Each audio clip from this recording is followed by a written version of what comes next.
So hello guys, welcome to Alpha once again, and I'm your favorite mentor. So we are having with us a very special guest, Alpha's very own Ria, and one of my personal favorite, not only from batch 2025, from my whole career. She is a student who was very much connected with me throughout her journey, and I was very much connected with her. So I have seen all the ups and downs, all the problems she were facing throughout the journey, all the mistakes she has done, and how she rectified, how she fights back again.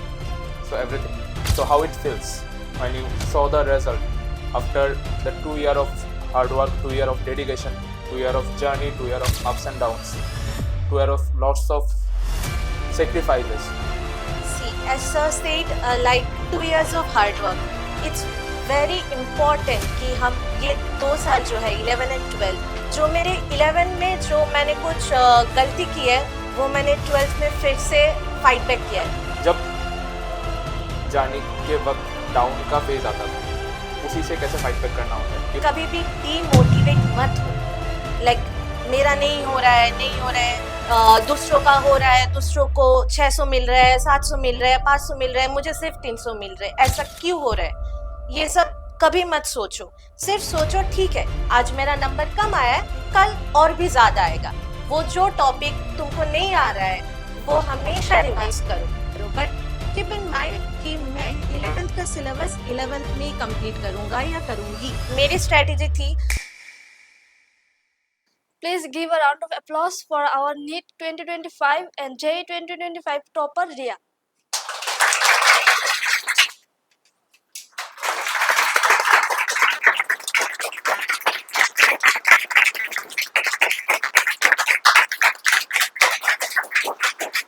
So hello guys, welcome to Alpha once again, and I'm your favorite mentor. So we are having with us a very special guest, and she is Alpha's very own Ria, and one of my personal favorite, not only from batch 2025, from my whole career till now. So uh, she is a student who was very much connected with me throughout her journey, and I was very much connected with her. So I have seen all the ups and downs, all the problems she were facing throughout the journey, all the mistakes she has done, and how she rectified, how she fights back again. So everything. So today हम लोग क्या करेंगे, रिया से अपने journey के बारे में पूछेंगे कुछ कुछ सवाल, जिससे तुम बहुत कुछ सीख सकते हो और जो तुम्हारे जर्नी में बहुत सारा वैल्यू ऐड करेगा कि फाइट बैक कैसे करते हैं, अगर कुछ मोमेंट पे लो हो जाए तो उसी से कैसे कम बैक करना होता है, डेली शेड्यूल कैसा होना चाहिए, मॉक टेस्ट का फ्रीक्वेंसी कैसा होना चाहिए, एक साथ सारे सब्जेक्ट को बैलेंस कैसे करें. Everything we will discuss, and Rio will answer everything, every sort of question very honestly, because she is tremendous in answering all the thing, and not only she is just a good student, she is a mixture of everything, so perfect balance of everything. So अगर तुम लोगों के पास भी कोई query है, कोई question है, you can ask her directly, because not only in NEET 2025 she has secured a very much good percentile as well as in JEE 2025. So she is one of the few students from the state who has secured a very good percentile in both PCB as well as in PCM. So she has given a top-notch result in NEET 2025 as well as in JEE 2025. So ये बहुत बड़ी चीज़ होती है कि एक साथ तुम PCM और PCB दोनों सेक्शन पे अच्छा करो और एक साथ तुम दो चीज़ों को साथ पे बैलेंस लेके चलो एंड तक, और दोनों कॉम्पिटिटिव एग्जाम पे, जो कि नेशनल लेवल का कॉम्पिटिटिव एग्जाम होता है, स्टेट लेवल का भी नहीं, और दोनों पे तुम अच्छा करके आ जाओ और दोनों पे रिजल्ट लेके आ जाओ. ऐसे बहुत कम स्टूडेंट है 2025 बैच से, और हर बैच से ये बहुत कम स्टूडेंट ही होते हैं, तो उनमें से रिया एक है. So you are getting direct opportunity to ask your query, your questions, your problem from her, and everything you can ask her and she will answer the thing. Okay, so Ria, the first question is to you. I know, but everyone should know. Yes. So how it feels when you saw the result after the 2 year of hard work, 2 year of dedication, 2 year of journey, 2 year of ups and downs, 2 year of lots of sacrifices, you are getting this much. And सारी जो मेहनत है वो ओट हो गया. So पहला reaction कैसा था? How actually it feels like? See, as sir said, like 2 years of hard work, it's very important कि हम ये 2 साल जो है 11 and 12 वो हम सब लोग बहुत अच्छे से पढ़ाई करें. And for me I would say कि मेरी 11 थोड़ा सा ढीला गया है for me personally, but 12 I have worked hard. जो मेरे 11 में जो मैंने कुछ गलती की है वो मैंने 12 में फिर से फाइट बैक किया है. वो मेरी स्ट्रेटेजी थी. बट आई वुड से कि आप लोग अभी 11th में हो, राइट? सो 11 से आप ऐसे पढ़ाई करो ताकि 12 में आपको जाके ऐसा ना हो कि ओके मेरी 11th में ये चैप्टर छूट गए, मेरी 11th में वो चैप्टर अच्छे से पढ़ाई नहीं हुआ है, या जब हमने टेस्ट दिया है उस पर्टिकुलर चैप्टर या टॉपिक में कम मार्क्स आए. सो उस चैप्टर को आप अच्छे से पढ़ लो. 11th में आप अच्छे से 11th के सिलेबस कंप्लीट कर लो, मैं वही बोलूँगी. एंड अभी जब रिजल्ट आया है तब like it feels like okay now I am going to be a doctor. मेरे सपनों का लाइक फुलफिल हुआ है वही. Like it feels very good. मतलब व्हिच खुद can not be say expressed yes in yes word yes. Actually. It's just a feeling.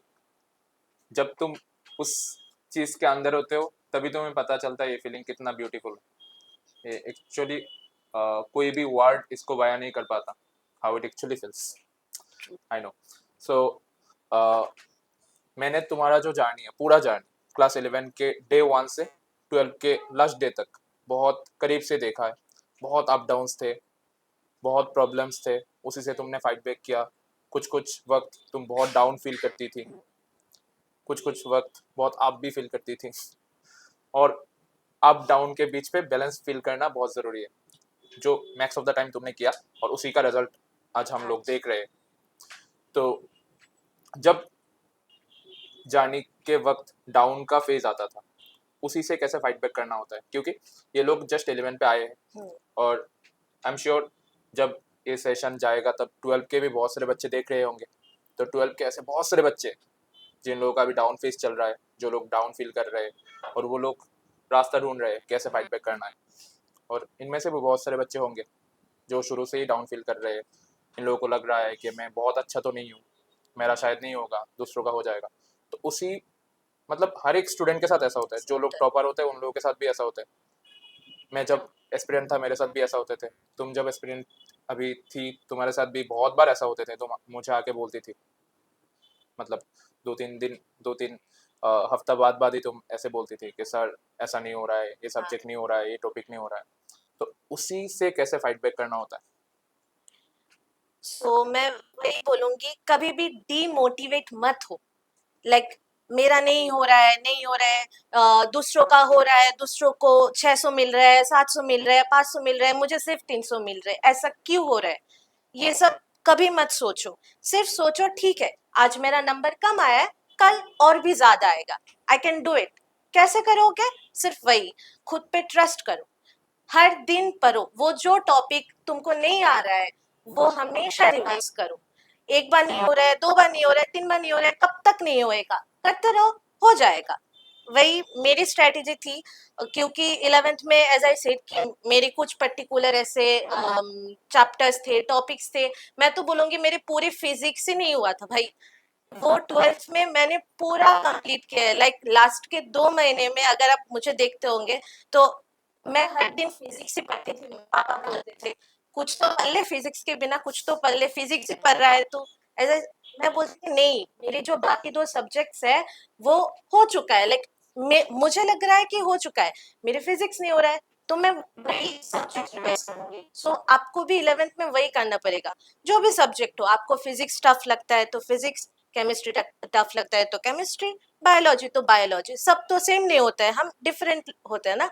तो वही तो, एक टॉपिक नहीं हो रहा है रिवाइज करो, बार बार रिवाइज करो. बट कीप इन माइंड कि मैं 11th का सिलेबस 11th में ही कंप्लीट करूंगा या करूंगी. आप ऐसा मत सोचो मैं तो 11th में हूँ, 12 में जाऊंगा तो अच्छा मार्क्स हो जाएगा, कर लूंगी कर लूंगा, ऐसा नहीं. 11th में हो, 11th ही कंप्लीट करो। क्योंकि मैं बार बार ये क्यों कह रही हूँ, क्योंकि मैंने खुद के जर्नी से मैं ये सीख रही हूँ कि 11th नहीं हुआ है तो 12th में आपको बहुत ही सफर करना पड़ेगा। ऐसा नहीं है कि नहीं 11th का कुछ टॉपिक्स 12th में नहीं लगेगा, लगेगा, ऐसा नहीं है, लगेगा, मैं बोल रही हूँ ट्रू वही। True true. Like she is saying, अगर तुम्हें कुछ पर्टिकुलर सब्जेक्ट पे प्रॉब्लम हो रखी है या फिर हो रहा है, सो वो पहले क्लियर कर लो, क्योंकि ऐसा नहीं है कि बहुत ज़्यादा टाइम तुम्हारे पास है।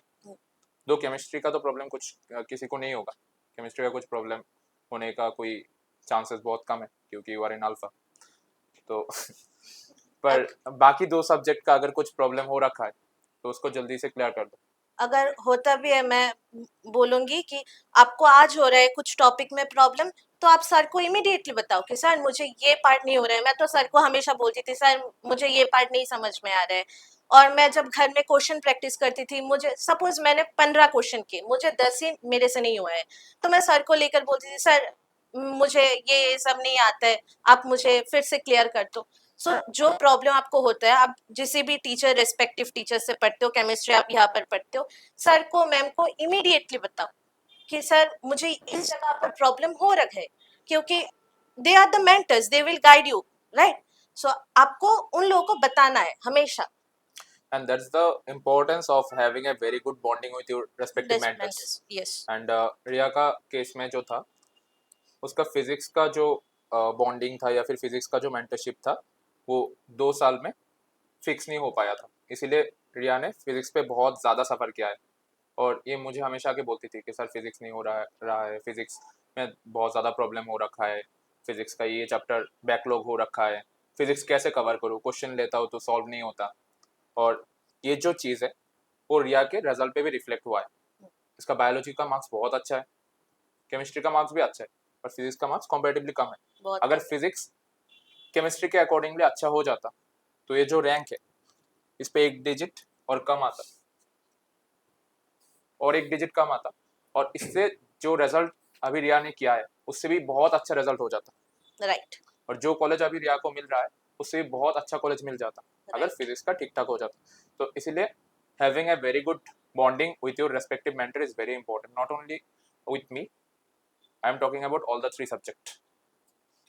तुम अगर अपने मेंटर को प्रॉब्लम नहीं बता पा रहे हो, मतलब कुछ इश्यूज हो रहा है वो नहीं बोल पा रहे हो, तो there is no meaning of going there, isn't it? Yes, it's मतलब बहुत ही जरूरत है आप आपके मेंटर से सब कुछ शेयर करें। मैं तो मेरी पर्सनल लाइफ भी सर के साथ शेयर करती थी, सर पता है आज ये हुआ, but you need someone, right, कि आपको गाइड करे थ्रू द जर्नी। जैसे मेरी बड़ी बहन रह चुकी है, बट वो अपने काम के लिए दूसरे शहर में रहती है। सो मेरे पास, मुझे तो, मैं सर को हमेशा बड़े भैया के जैसे मानती थी कि ठीक है, आई हैव समवन कि मैं जिसको बता सकती हूँ कि मुझे ये जगह पर प्रॉब्लम हुआ है। तो वही आपको अपने मेंटर्स के साथ शेयर करना है कि आपको कौन सी जगह पर प्रॉब्लम हो रखी है, क्योंकि सर को तो नहीं पता होगा ना कि आपको कौन सी जगह पर प्रॉब्लम होगी, तो आपको शेयर करना पड़ेगा। That's the thing. True true. And Riya, you are very good in biology from the very first, so your marks also reflecting that you are one of the few students who has secured 300 plus in Yes. biology in NEET 2025 despite of having this much tough paper. So biology के लिए क्या करना पड़ेगा, जिन लोगों का biology main है, और 11 पे बहुत सारे स्टूडेंटों का बहुत कुछ गलतियां होती रहती है जो 12 पे जाने के बाद पता चलता है, और उसको रेक्टिफाई करने के लिए और ज़्यादा वक्त चला जाता है। तो वो प्रॉब्लम ना ही हो, और 11 के पहले से ही सब कुछ स्मूथ जाए, तो क्या करना चाहिए बायोलॉजी में? दो पेपर अगर 2025 की तरह लिंक दे या फिर टफ भी आ जाए, फिर भी 300 प्लस, 310 प्लस, 320 प्लस आ जाए। ओके, मैं ये बताऊंगी, फॉर बायोलॉजी आप तो एनसीईआरटी पढ़ोगे, एनसीईआरटी लाइन बाय लाइन, किसी भी एक लाइन भी छूटनी नहीं चाहिए। हमारे पता है, हमारे इस एग्जाम पे जो इंट्रोडक्शन पार्ट होता है ना बायोलॉजी का फर्स्ट, वो इंट्रोडक्शन पार्ट से हमको क्वेश्चन दिया गया है। सो बहुत सारे लोग वो इंट्रोडक्शन पार्ट स्किप कर देते हैं, क्या क्या रखा है भाई, पर इंट्रोडक्शन पार्ट भी आपको पढ़ना पड़ेगा। जो भी हो, वहां पर साइंटिस्ट के नेम्स होते हैं, बहुत कुछ होता है वो पर्टिकुलर यूनिट पे। सो आपको वो पूरा पढ़ना पड़ेगा, बीट इंट्रोडक्शन, एकदम छोटे छोटे लाइन। आप हाइलाइटर्स यूज करिए, ठीक है, हाइलाइटर्स यूज करके आपको जो डिफिकल्ट लगता है, जो सबको तो सेम चीज डिफिकल्ट नहीं लगेगा, सबका डिफरेंट होगा ना, तो आप वो जो भी पार्ट डिफिकल्ट लगता है उस पार्ट पे आप हाईलाइट कीजिए कि मुझे ये पार्ट डिफिकल्ट लग रहा है, वो पार्ट दोबारा रिवाइज करिए। This will be my suggestion. उसके बाद फिर कॉन्सेप्ट पे ध्यान दो। Concept is the main thing. आप तो रट लोगे, रटना सबको आता है, राइट? कंसेप्ट को क्लियर करो। इस बार जो पेपर आया है हमारा वो कॉन्सेप्चुअल बेस्ड था, बहुत ज्यादा कॉन्सेप्ट यूज हुए, तो कॉन्सेप्ट भी आप ध्यान रखो। साथ ही साथ बायोलॉजी है भाई, मैं तो बोलूंगी रखना पड़ेगा ही, आप कुछ नहीं कर सकते हो। हॉर्मोन्स होते हैं, बोन्स के नाम होते हैं, आप क्या करोगे, उसको तो रटना पड़ेगा, वो तो आप खुद के दिमाग से नहीं ला सकते हो। रटो पर समझ के रटो, ऐसा नहीं कि ठीक है मैं रट लूंगी या रट लूंगा, समझ के रटना पड़ेगा। That's the thing. True true. And chemistry का मुझे पता है तुम कैसे करती थी, और ये ना मेरे साथ बहुत कनेक्टेड थी, इसलिए मैंने बोला कि इसका जो रिजल्ट है, रिया का जो रिजल्ट है, वो मेरे लिए बहुत पर्सनल था। So like she said, I was not just a teacher for her, and she was not just a student for me. तो इट वाज बियॉन्ड दैट। कुछ कुछ स्टूडेंट होते हैं ना, अपने जर्नी के वक्त ऐसे जुट जाते हैं कि वो स्टूडेंट नहीं रहते, फैमिली हो जाते हैं, and Riya was one of them. So I remembered back to 2024. She was so much excited about the Teachers Day of Alpha. She was she was the coordinator of everything, and suddenly one of my relatives has died, and everything got cancelled. And ये ना बहुत rehearsal वगैरह भी कर रही थी गाना वाना को लेके।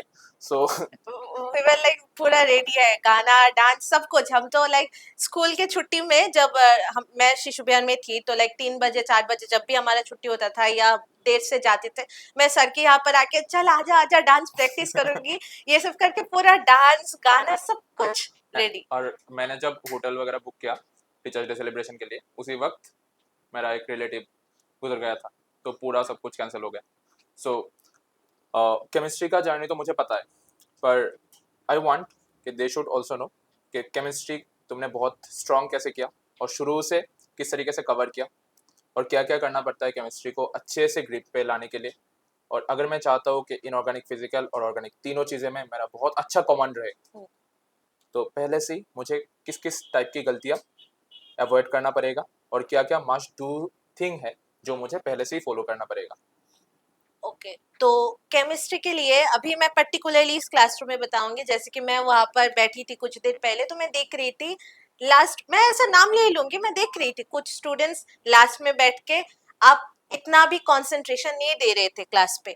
The main thing is you should do is class में सबसे पहले कंसंट्रेट करना पड़ेगा। अगर आप क्लास में ये 2 घंटे आप कंसंट्रेट नहीं कर सकते हो, तो आप घर में जाके कैसे आप इतने टाइम पढ़ सकते हो? It's not possible. So how you build up is class में 2 घंटे में पूरा एकदम कॉन्सेंट्रेट करूंगी, किसी से बात नहीं करूंगी, I have to do my own things. This is the main thing I should tell. 2 घंटे आपको क्लास में पूरा कॉन्सेंट्रेशन के साथ क्लास करना पड़ेगा, ठीक है? और बाकी जो है मैं बोलूंगी, अभी आप जस्ट 11th में हो, थर्ड या फोर्थ चैप्टर पे होंगे, थर्ड चैप्टर पे होंगे, ठीक है, थर्ड चैप्टर पे हो, तो अभी से आप थोड़े थोड़े करके क्वेश्चन प्रैक्टिस करना स्टार्ट करो, क्योंकि बाद में जाके आपको बहुत सारा क्वेश्चन प्रैक्टिस करना पड़ेगा। ऐसा नहीं कि आप 10 क्वेश्चन या 20 क्वेश्चन कर लो, बहुत सारा क्वेश्चन करना पड़ेगा, ठीक है?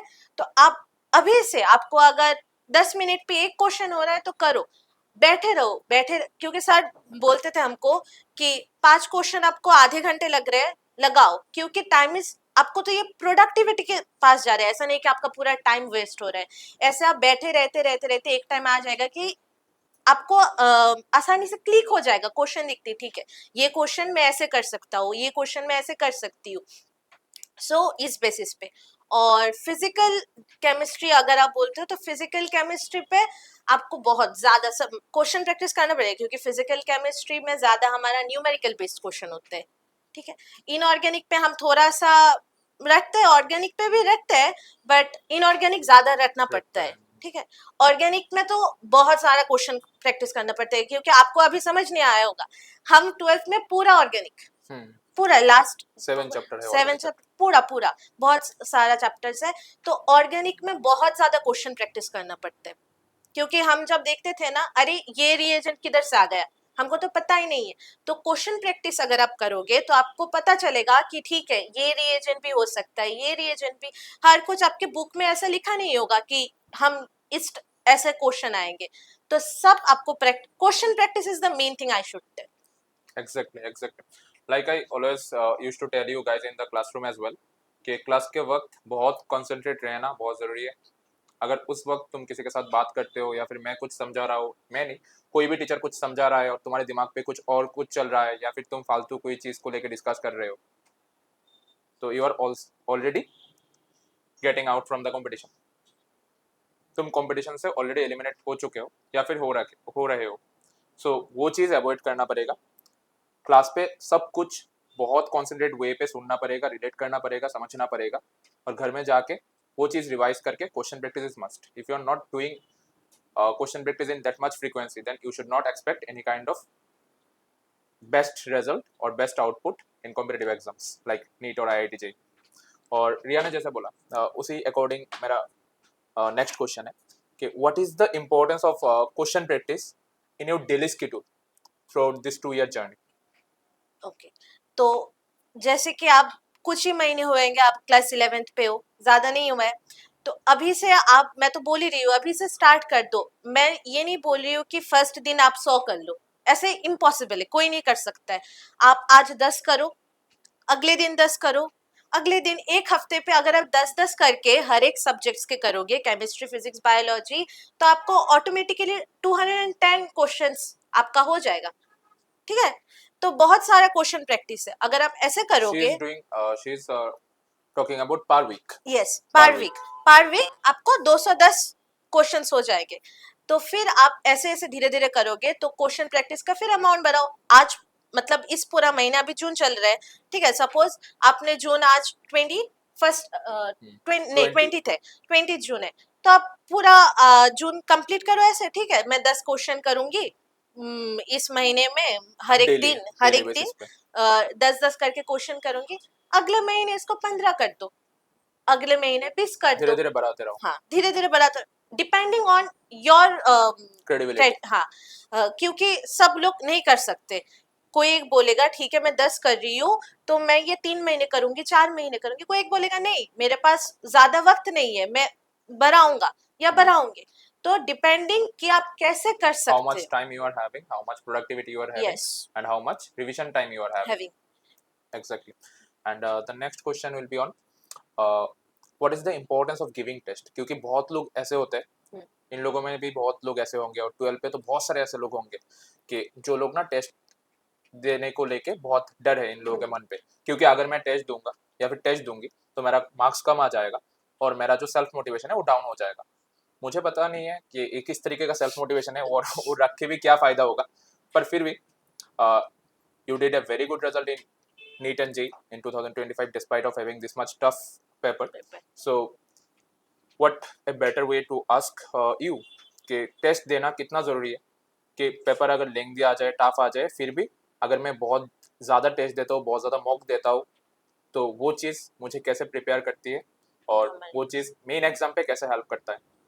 ओके, सो टेस्ट इम्पॉर्टेंट है, मैं बोलूंगी टेस्ट इम्पॉर्टेंट, क्योंकि हमारे वक्त क्या होता था, सर एक चैप्टर पढ़ाते थे तो वो एक ही चैप्टर पे सर टेस्ट ले लेते, मतलब एक चैप्टर कंप्लीट हो उस पे टेस्ट दो, दूसरा चैप्टर कंप्लीट हो उस पे टेस्ट दो।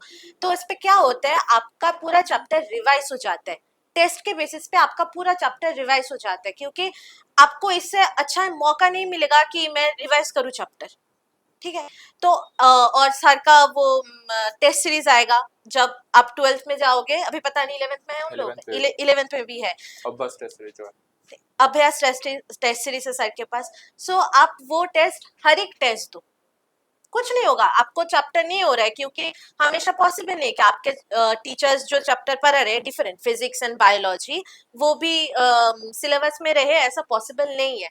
अगर नहीं भी हो, आपको केमिस्ट्री तो आता है ना, सर तो अपने ग्रुप में जो केमिस्ट्री चल रहा है वही देंगे, केमिस्ट्री पढ़ के जाओ, देखो कि केमिस्ट्री हुआ कि नहीं, जो चैप्टर्स हुआ है वही पढ़ के जाओ। टेस्ट बहुत इंपॉर्टेंट है क्योंकि आप रिवाइज कर सकते हो हर एक चीज। अगर आप ऐसे रखोगे, सी जैसे फर्स्ट महीने पे एक चैप्टर कंप्लीट हुआ और सर ने एक टेस्ट ले लिया, अभ्यास में जब आप जाओगे टेस्ट देने में, वह तो चैप्टर फिर आएगा, रिपीट करेगा, राइट? तो वो चैप्टर अगर आप फिर दोगे तो आपको लगेगा ठीक है, मैं उस टेस्ट में वो गलती की थी, अब मुझे ये गलती फिर से दोहराना नहीं है। तो वो चीज आप खुद से फिर ठीक कर सकते हो। This is the thing. और सर ने जो बोला कि टेस्ट नहीं दोगे क्योंकि डीमोटिवेट फील होता है, वैसा कुछ भी नहीं है। मैं पहले ही बोल चुकी हूँ, कभी भी डीमोटिवेट मत हो।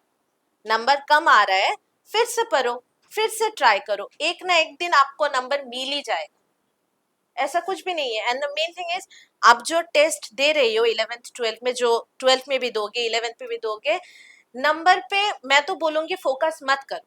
फोकस करो आप कितना कर सकते हो, आपको नॉलेज कितना है उन चीजों का। नंबर तो आते जाते रहेंगे, वैसा नहीं है, पर मेन एग्जाम पे नंबर लाना ऐसा भी नहीं, मेन एग्जाम पे नंबर लाना, बट नॉलेज पे फोकस करो। अगर आप कॉन्सेप्ट क्लियर करोगे, क्वेश्चन प्रैक्टिस करोगे, टेस्ट दोगे, अपने आप एग्जाम पे अच्छा नंबर आ ही जाएगा। She is trying to say कि throughout the journey you should focus on the knowledge, you should enjoy the journey, not wasting your time thinking about the destination कि क्या होगा, मार्क्स कितना आएगा, मेरा सिलेक्शन होगा कि नहीं, वो सब में वक्त बर्बाद मत करो। जो जर्नी है, जो प्रोसीड्योर है, उसको एंजॉय करो एंड अकॉर्डिंगली काम करो।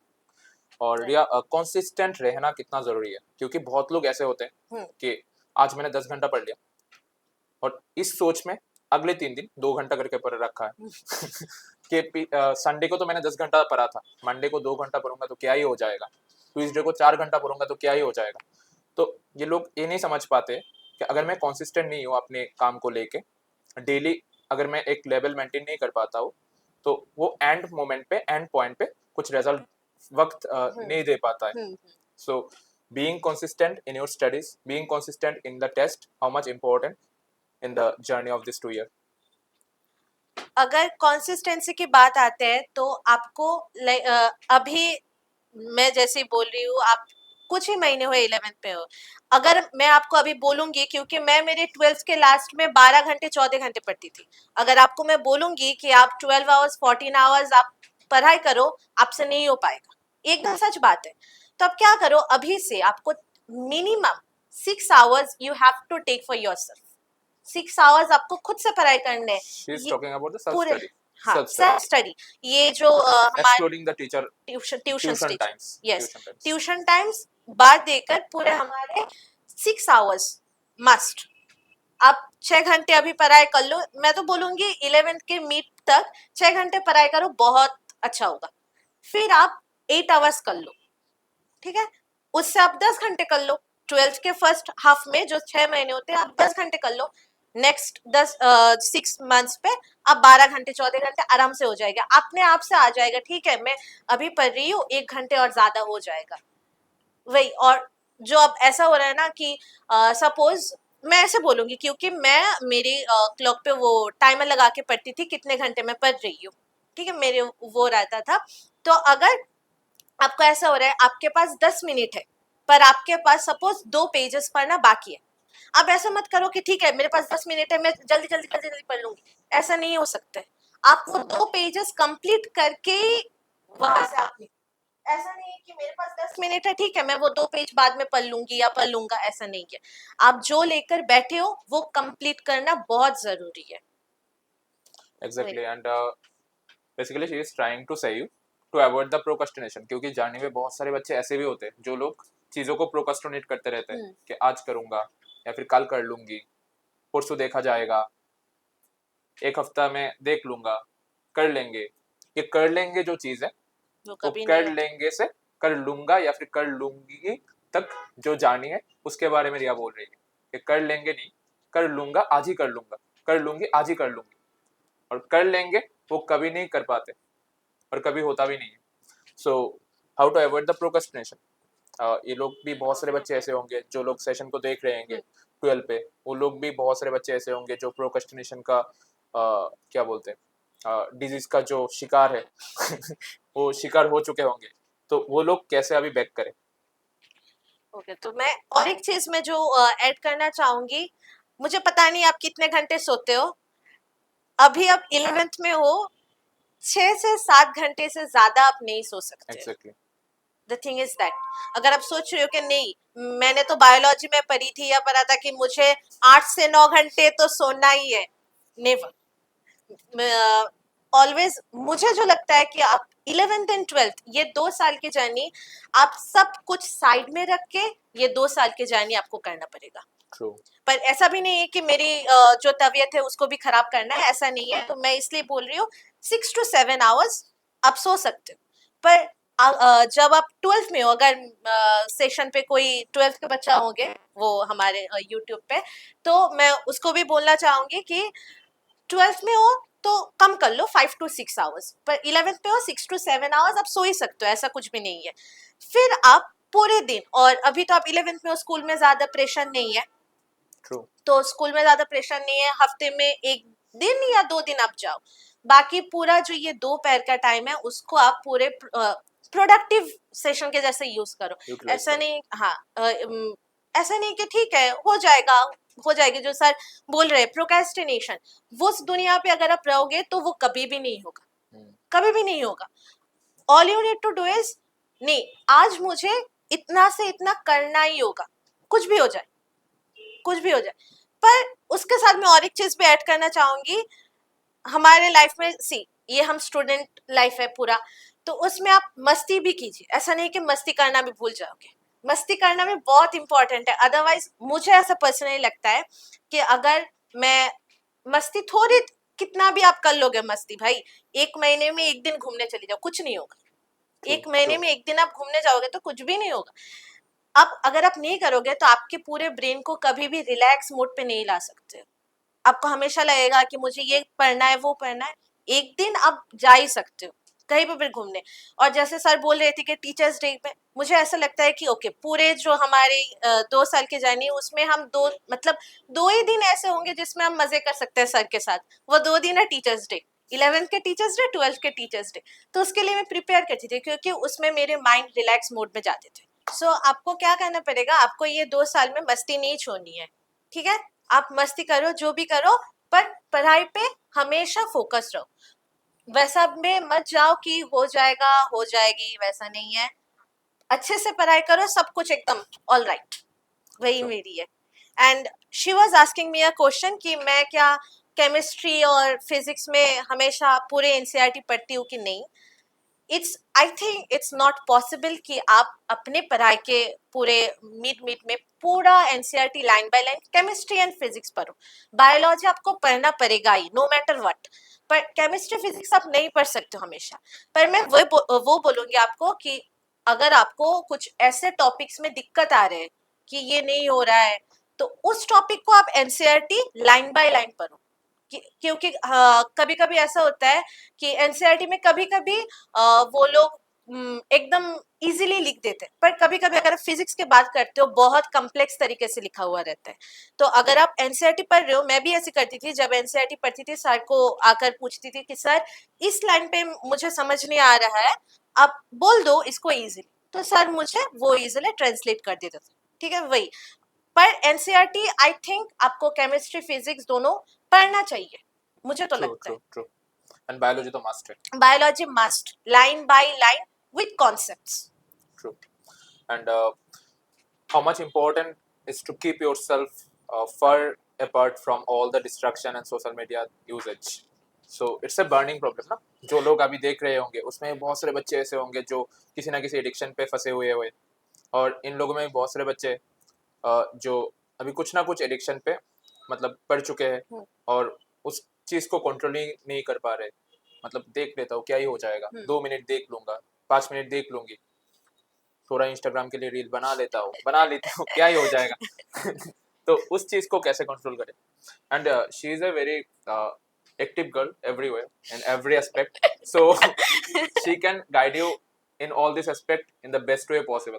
क्योंकि Riya is kind of a girl जो पढ़ाई भी कर लेती थी, गाने वगैरह भी कर लेती थी, डांस वगैरह भी कर लेती थी, एंड ग्रुपिंग फ्रेंड्स वगैरह जो ग्रुप के जो मतलब अड्डा वगैरह होते हैं ना, जो हम लोग 4-5 लोग बैठ गए अड्डा मार देते 2-3 घंटा चले गए, तो वो भी कर लेती थी। तो she can guide you in the best way possible. So how to balance all this stuffs? Okay, sir ने जैसे बोला है कि मैं सब कुछ में मैं एक्टिव थी, पर मैं उस चीज को मेरी एडिक्शन पे नहीं ट्रांसलेट किया।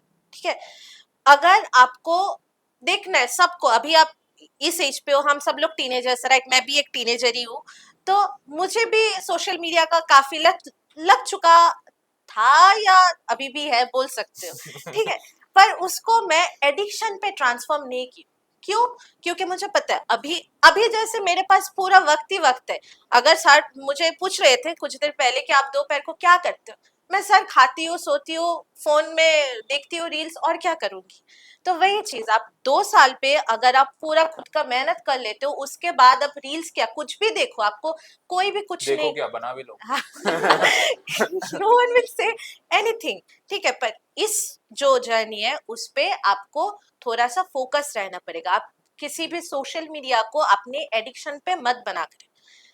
ठीक है, आप देख सकते हो, ऐसा नहीं है देखो मत, पूरे दिन पे रात में सोने के पहले ठीक है 1 घंटा मैं देख लूंगी, नो प्रॉब्लम, वो 1 घंटे मैं सिर्फ फोन के लिए रखूंगी। ऐसा नहीं कि उस 1 घंटे में मुझे पढ़ाई करना है, नहीं, उस 1 घंटे सिर्फ मी टाइम, एग्जैक्टली, ट्रू सिर्फ ट्रू। Me time.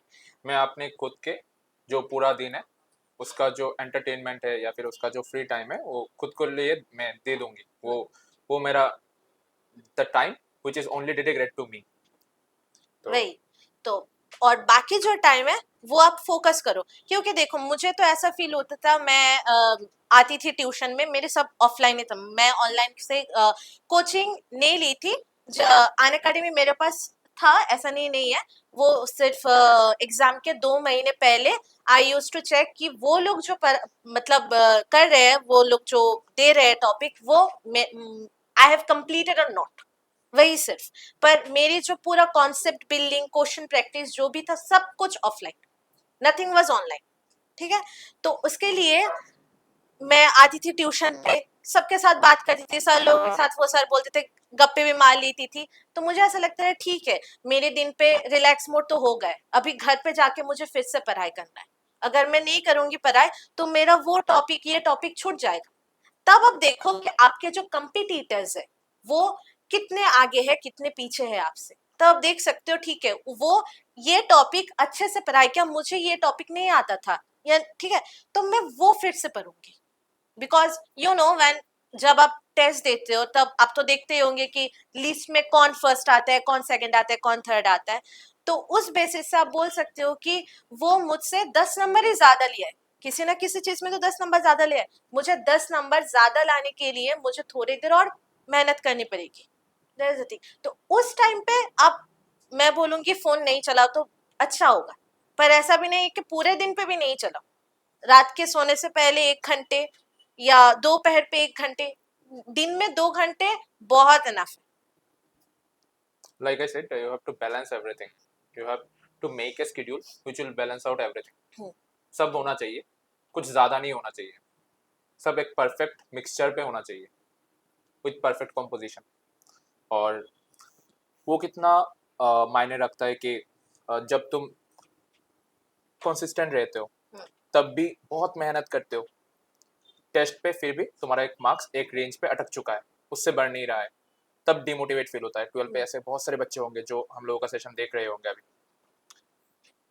वो ना एक लेवल पे जाके अटक गए हैं, समझ नहीं पा रहे कि मेहनत तो मैं कर रहा हूँ, क्वेश्चन प्रैक्टिस भी कर रहा हूँ, सर जो बोल रहे हैं वो भी सुन रहा हूँ, पर मार्क्स नहीं बढ़ रहे उससे।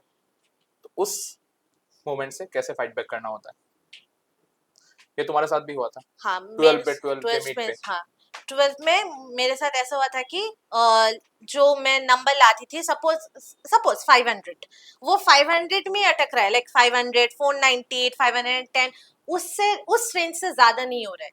तो उस टाइम पे आपको क्या करना है, आपको फोकस रहना है। ठीक है, आप मेहनत तो कर रहे हो, आप कंसिस्टेंट भी हो, आप पढ़ रहे हो, 8 घंटे 10 घंटे आप पढ़ रहे हो।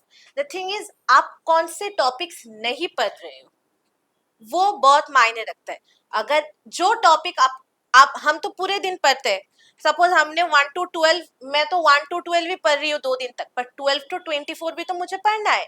वो आप थोड़ा थोड़ा करके बढ़ाओ कि मुझे वो ज्यादा पढ़ना है, उस टॉपिक को ज्यादा पढ़ना है। जब आप टेस्ट देते हो तब आपको तो फील होगा ना कि इस टॉपिक में मैं वीक हूँ, इस टॉपिक मुझसे नहीं हो रहा है या ये टॉपिक छूट गया था, तो उस टॉपिक को आप पढ़ो तो ही आपका रेंज ऊपर जाएगा। जो टॉपिक्स आपको, क्योंकि टेस्ट देने पे आपको समझ में आएगा कि ये टॉपिक नहीं हो रहा है। Here comes importance of test. अगर आप टेस्ट नहीं दोगे तो आपको समझ में नहीं आएगा आप कौन सी जगह पर वीक हो। ट्रू तो ट्रू। तब आपको उस टॉपिक्स को ही पढ़ना है कि मैं उस टॉपिक में कमजोर हूँ, उस टॉपिक को ही पढ़ना है। और टेस्ट देने के बाद और एक चीज बहुत इंपॉर्टेंट हो जाता है, मिस्टेक एनालिसिस, जो अगले टेस्ट पे मुझे रेक्टिफाई करना है। मैंने देख लिया ये चीज मुझे गलतियां हो रखा है, वो मुझे नेक्स्ट टेस्ट के पहले ठीक करना पड़ेगा, and I have to make sure that I am not repeating this again. So उसके बारे में थोड़ा बता दो इन लोगों को, स्पेशली जो लोग 12 पे हैं। ओके, स्पेशली जो लोग 12th में और आप लोग जो 11th में हो, जब आप एग्जाम देते हो, सर सपोज एक दिन पे या 2 दिन पे या उस दिन ही आंसर की दे देते हैं, आप उसके साथ मैच कर लो फटाफटी। नहीं मेरे पास तो टाइम है, मैं मैच नहीं करूंगी या करूंगा, जो आएगा रिजल्ट में दिखा जाएगा, ऐसा नहीं। आप मैच करो। मैच करने के बाद देखो what I was thinking in the exam hall and what is the actual result. क्योंकि बहुत बार ऐसा हुआ है कि मैं जब टेस्ट देती थी तब मुझे तो ऐसा लगता है कि नहीं यही करेक्ट आंसर होगा, जब रिजल्ट आता था नहीं ये करेक्ट आंसर नहीं है। तो मैं कौन सी बेसिस पे सोच रही थी, क्योंकि हो सकता है उस बेसिस पे और एक क्वेश्चन आ जाए। True true. ठीक है, तो उस बेसिस पे और एक क्वेश्चन आ जाए और वो भी मेरे से गलती हो जाए, वैसा नहीं हो। इसलिए आपको घर पे जाकर वो एनालिसिस करना पड़ेगा। और अगर आपको ऐसा लगता है कि नहीं सर ने तो क्लास में ये टॉपिक नहीं कराया फिर भी सर ने एग्जाम में दे दिया, ठीक है, तो आप सर को बोलो कि सर क्लास में आप ये टॉपिक फिर से आप करवा दो, ठीक, क्योंकि उसी से तो क्वेश्चन आ सकता है। हाँ। और ऐसा भी नहीं कि जब मैं 11th में थी मुझे बहुत फील होता था कि ये टॉपिक तो एनसीईआरटी पे नहीं है, ये टॉपिक तो मेरे समझ से बहुत ऊपर है, तो मैं ये क्यों करूं, ये नहीं करूंगी, ये बाद में करूंगी। ऐसा मत करो, क्योंकि जो मैंने मेरे 2025 के नीट पेपर से सीखी हूँ ना, वो मैं बोल रही हूँ। 2026 2027 का क्वेश्चन और भी हार्ड होने वाला है, और भी हार्ड होने वाला है। तो वैसा नहीं कि वो लोग, मैं बार बार बोल रही हूँ, कॉन्सेप्ट पे ध्यान दो। क्या बुक में है क्या नहीं वो तो बाद में, पर कॉन्सेप्ट जो क्लास में पढ़ाया गया है या जो टेस्ट में दिए गए हैं उस कॉन्सेप्ट्स को बार बार पढ़ो। एक्सेक्ट। और अगर आपको कॉन्सेप्ट्स नहीं समझ में आता है, सर है और आपके जो फिजिक्स बायोलॉजी का रेस्पेक्टिव टीचर्स है, आप उनसे भी पूछिए कि सर मैंने एक टेस्ट दिए थे उसमें इस टॉपिक्स मुझे समझ में नहीं आए और इस टॉपिक आपने क्लास में नहीं करवाए, मुझे ये प्लीज मुझे दिखा दो। करवा दो। एग्जैक्टली। एंड जो लोग अभी 12 पे है उन लोगों का और एक दिक्कत वाली चीज से वो लोग गुजर रहे हैं कि क्लास 11 का बैकलॉग हो रखा है और क्लास 12 पैरेलली करना पड़ रहा है। उन लोगों को समझ नहीं आ रहा है कि क्लास 11 का बैकलॉग कैसे कवर करें, और इन लोगों को भी समझना चाहिए कि 11 बैकलॉग ना करे वो कितना इंपॉर्टेंट है। सो तुम्हारा भी 11 पे फिजिक्स का बैकलॉग था, केमिस्ट्री पे कुछ बैकलॉग था, तो वो चीज़ कैसे ठीक करें और वो चीज़ को कैसे ट्रैक पे लाए। तो ओके, तो जो जो लोग लाइक बैकलॉग्स ले रखे हैं, मतलब बैकलॉग हो गए हैं 12th में जो लोग हैं, और आप लोग बैकलॉग ना करिए। इसलिए आप लोगों तो मैं बोल दी कि 11th का सिलेबस 11th में कंप्लीट करना पड़ेगा, और 12th में जिन लोगों का बैकलॉग हो गया है तो मैं बोलूंगी अक्टूबर या नवंबर तक बैकलॉग्स क्लियर होना चाहिए। क्योंकि नवंबर दिसंबर जनवरी तो पूरा ही प्री वो टेस्ट वगैरह देने में प्रैक्टिकल 12th के प्रैक्टिकल से ही चला जाएगा, बोर्ड का एग्जाम है। हाँ वही सब कुछ। सो नवंबर से पहले लाइक अक्टूबर या बोल लो, अक्टूबर के मिड पे आपको पूरा बैकलॉग क्लियर होना पड़ेगा। और आप लोग बैकलॉग ना करो, हाँ, वो सबसे बेस्ट ऑप्शन होता है, क्योंकि 12 पे जाने के बाद बैकलॉग कवर करना बहुत दिक्कत वाली बात हो जाती है। बिकॉज बोर्ड एग्जाम्स आ जाएंगे, आपके एक बोर्ड का प्रेशर हमेशा फील होता रहेगा, बोर्ड एग्जाम आ गए, बोर्ड एग्जाम आ गए। और 12th में अगर आप जाओगे तो 12th में तो प्रैक्टिकल मस्ट अटेंड करना ही पड़ेगा, तो प्रैक्टिकल भी करना पड़ेगा। तो इसलिए आप 11th का सिलेबस 11th में ही कंप्लीट कर दो।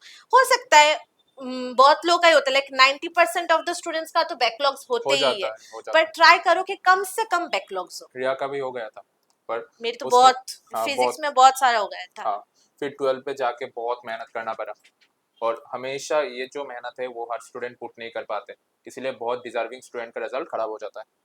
2025 पे भी ऐसे बहुत सारे स्टूडेंट थे जो लोग बहुत अच्छा चीज़ें डिजर्व करते थे, बहुत अच्छा रिजल्ट डिजर्व करते थे, पर बैकलॉग के वजह से क्लास 11 के जो मिस्टेक थे वो कवर नहीं कर पाए कभी, और फाइनल रिजल्ट पे वही रिफ्लेक्ट किया, और फाइनल रिजल्ट पे वही चीज़ जो बैकलॉग है वो फिर से बैकलॉग बन के आया और रिजल्ट खराब हो गया। तो जैसे कि रिया की बहुत सारे फ्रेंड्स थे जो लोग बहुत डिजर्विंग थे, पर 11 के मिस्टेक की वजह से कॉम्पिटिशन से आउट हो गए। Now if you are having any sort of query, हमने हर चीज़ तो डिस्कस कर लिया है, फिर भी कुछ डाउट्स है, कुछ क्वेरी है, if you want to know her know anything from her, because कुछ भी as I said, she is one of the student who has secured very good percentile in both PCM and PCB, so she can guide you in the best way possible. So you can ask her anything which is coming in your mind, and anything doubts you are facing in your life, anything. क्या पूछे थे फिर बता। अलग अलग subject पे time कैसे manage हाँ, करती थी। ठीक ओके, है। ये पूरा आपका पर्सनल है, ठीक है, कि आप कौन से सब्जेक्ट में ज्यादा वीक हो। सपोज मैं फिजिक्स में वीक थी, तो अगर मैं बोल रही हूँ, सपोज मैं 12th की बात करती हूँ, 12th में मैंने 10 घंटे से 12 घंटे मीट पे पढ़ रही थी। तो अगर 10 घंटे से 12 घंटे में पढ़ रही थी और मुझे ऐसा हुआ कि फिजिक्स मेरा बहुत वीक है, तो उसको मैं ज्यादा टाइम दे, सपोज 10 घंटे पे हाफ ऑफ द टाइम 5 घंटे में फिजिक्स को ही देती थी, और बाकी जो मेरे रहता था वो मैं 2.5 या 2.5, डिपेंडिंग ऑन माई नीड्स, मुझे क्या चाहिए। कभी भी ऐसा होता था कि मुझे केमिस्ट्री बहुत ज्यादा पढ़ना है, तब मैं क्या करती थी, केमिस्ट्री का टाइम बढ़ा लेती थी। It always depends on your need. और अगर आपको ऐसा हो कि पूरा ही आपका सब कुछ सेम सेम चल रहा है, किसी भी सब्जेक्ट में आप स्ट्रांग नहीं हो ज्यादा, किसी भी सब्जेक्ट में वीक भी नहीं हो ज्यादा, तब आप क्या करोगे, हर एक सब्जेक्ट को डिफरेंट, मतलब पूरा एकदम डिविजन कर लो, इक्वल डिस्ट्रीब्यूशन कर लो। जैसे अगर आप 6 घंटे पढ़ रहे हो अभी, तो आप 2 घंटे 2 घंटे 2 घंटे पढ़ लो। सपोज 6 घंटे पढ़ लो, तो सुबह 2 घंटे सपोज आप केमिस्ट्री एंड बायोलॉजी पढ़ रहे हो, दोपहर के 2 घंटे बायोलॉजी फिजिक्स करो, रात के 2 घंटे फिजिक्स एंड केमिस्ट्री करो। बट मैं एक चीज मैं आपको बताऊंगी, वो भी मैंने मेरे सीनियर से सीखी थी, जो चलो शोरोदीप दादा, शोरोदीप दादा करके हमारे he is one of my first student who is studying in AGMC right now, not studying, he is doing Pass out. internship. सो दादा ने मुझे एक बात बताया था कि जब आपको ऐसा लगता है पढ़ाई खत्म, पूरे दिन का पढ़ाई खत्म, रात के सोने से पहले जो भी आपने पढ़ाई किया है वो रिवाइज करो, ठीक है। फिर सुबह जब आप उठ रहे हो, पिछले दिन आपने क्या क्या पढ़ाई किए थे वो आप एक लाइक रिविजन टाइम, सब कुछ तो आप फिर से पढ़ नहीं सकते हो, रिविजन टाइम। और मैं क्या करती थी, मैं मेरे जो वाल पे मैं वो स्टिकी नोट्स चिपका के रखती थी, मुझे आज ये से ये पढ़ना है, आज ये तो पढ़ना ही है, और मैं पढ़ लेती थी, तब मैं टिक कर देती थी, ये हो गया ये हो गया।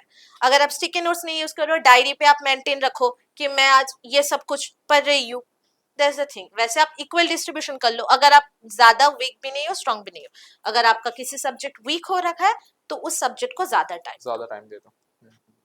एंड जैसे कि रिया आज तुम लोगों के क्लास पे आए हैं, ऐसे ही शोरोदीप इन लोगों के क्लास पे आए थे। Shorodeep is one of the topper. First मैं जिस दिन सर ने हमको सिर्फ ऐसे ही बुलाया था, जस्ट शोरोदीप दादा से बात करने के लिए, तब हमारा कुछ क्लास भी नहीं हुआ था, आई स्टिल रिमेम्बर।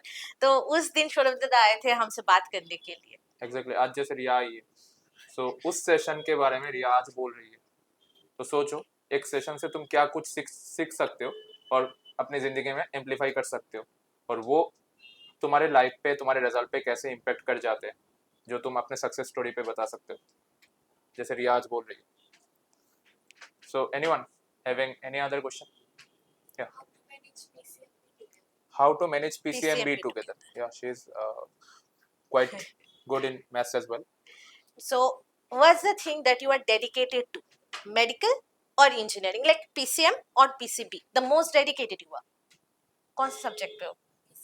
PCM पे ज्यादा डेडिकेटेड हो, so I will tell maths ज्यादा प्रैक्टिस करो rather than biology if you are more dedicated to PCM, क्योंकि मैं ज्यादा PCB में डेडिकेटेड थी, इसलिए मैं मैथ्स करती थी। ऐसा नहीं मैं पूरे RS अग्रवाल के जितना भी क्वेश्चन था मैं सब कुछ, मैं ना इसको हमेशा बोलती थी कि अगर तुम बायो का स्टूडेंट हो तो इतना मैथ क्यों करती है, why you are wasting your time on maths. So she used to tell me, sir मुझे अच्छा लगता है। मैं हमेशा बोलती थी, अरे भाई अच्छा लगता है क्या होता है, तुम बायो का स्टूडेंट हो, बायो पे टाइम इन्वेस्ट करो, मैथ्स क्यों कर रही हो। फिर इसका जो मैथ्स का टीचर था वो भी रिया को बहुत प्यार करती थी और गाइड करती थी हमेशा सर बहुत चाहते अच्छे थे कि मैं इंजीनियरिंग पे जाऊँ। हाँ एग्जैक्टली और मैं ना हमेशा बोलती थी कि मैथ्स पे इतना टाइम मत इन्वेस्ट करो सो फिर भी लास्ट मोमेंट पे रिया ने बायोलॉजी पे ज्यादा टाइम इन्वेस्ट हाँ, किया मैं 12th में लास्ट में जो 6 मंथ्स थी तब मैं बायोलॉजी पे ज्यादा फोकस की क्योंकि मुझे पता था मुझे मेडिकल पे ही जाना है। तो दैट्स हाउ अगर आपको लग रहा है कि आपको पीसीएम ज्यादा फोकस करना है तो आप मैथ्स ज्यादा प्रैक्टिस करो रेदर देन बायोलॉजी। बायोलॉजी भी आप पढ़ लो अगर आप पीसीएम भी हो तो आप सपोज आप 6 घंटे पढ़ रहे हो, बायोलॉजी को 1 घंटे दे दो दिन पे या 2 घंटे दे दो, मैथ्स को ज्यादा टाइम दो। And one more interesting thing is that जब जोसा का चॉइस फिलिंग हो रखा था मतलब जब हो रहा था तब रिया ने मुझे कॉल किया कि सर आज तो जोसा का चॉइस फिलिंग होगा, मैं किस सीक्वेंस पे कॉलेज को प्रायोरिटाइज करूं। तो मैंने बोला ये तो इंजीनियरिंग के लिए तुम एनआईटी का चॉइस फिलिंग क्यों करोगे, तुम्हें तो मेडिकल मिल जाएगा अच्छा। ये मुझे बोल रही थी नहीं सर मुझे अगर अच्छा एनआईटी बाहर का मिल जाता है तो मैं इंजीनियरिंग कर लूंगी। व्हाट द हेक मैंने बोला नहीं ये नहीं करना है बायो पे जाना है तुम्हें डॉक्टर बनना है।